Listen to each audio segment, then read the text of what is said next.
हमारे यहाँ फर्नीचर, पलंग, सिंगारदान, सोफ़ा सेट, अलमारी, डाइनिंग टेबल, कंप्यूटर टेबल और दीगर कंपनियों के फर्नीचर दस्तयाब है। Proprietor Maulana Mohammad Shabir Ahmad Sahab, deluxe furniture mall and home appliances, fruit market के सामने, माल्टीगिरी रोड, कामठा, नांदेड़।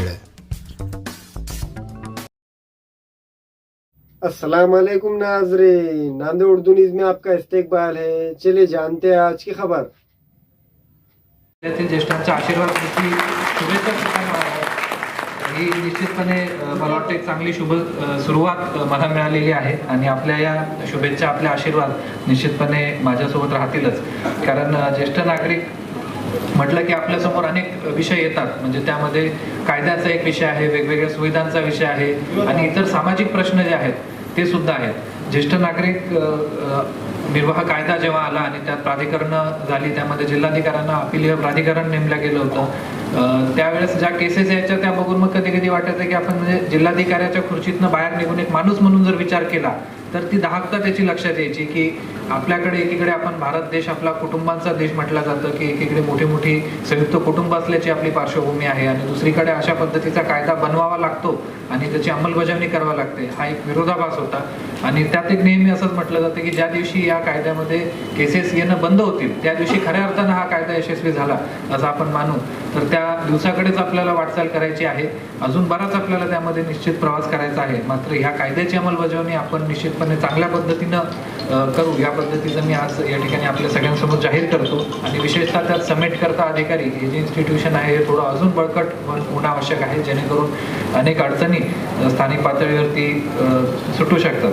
त्याचबरोबर आता भाषणांमध्ये सुद्धा जे विविध मान्यवरांनी मुद्दे मांडलेत, जेरिएट्रिक केअर किंवा वृद्धापकाळातील आरोग्य सेवा हा एक विषय अतिशय आता महत्त्वाचा होत चाललेला आहे. आपल्याकडे नांदेडमध्ये खूप चांगल्या पद्धतीच्या वैद्यकीय सुविधा आहेत. तर निश्चितपणे मी त्याबद्दल सुद्धा माहिती घेईल आणि त्यामध्ये आपल्याला जर काही करता आलं चांगलं तर आपल्याला एक खूप मोठं काम या माध्यमातून करता येईल.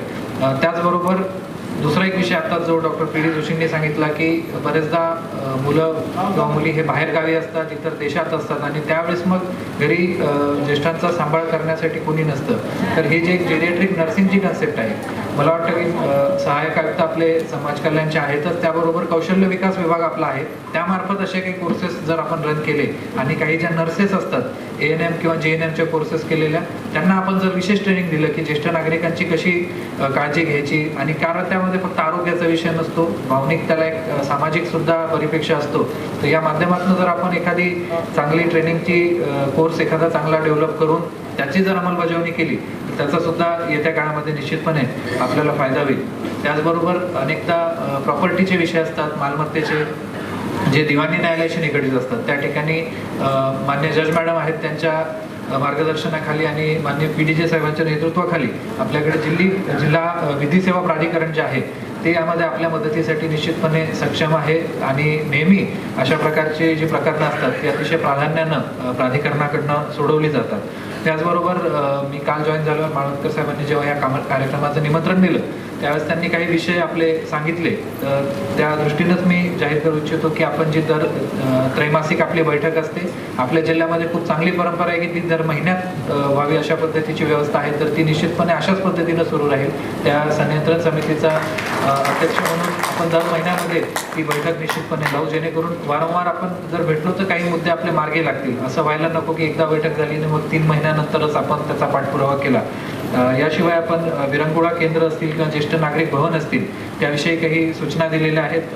महापालिका आयुक्त साहेब सुद्धा आहेत, त्याच्यावरही आपण बसून काहीतरी मार्ग काढू.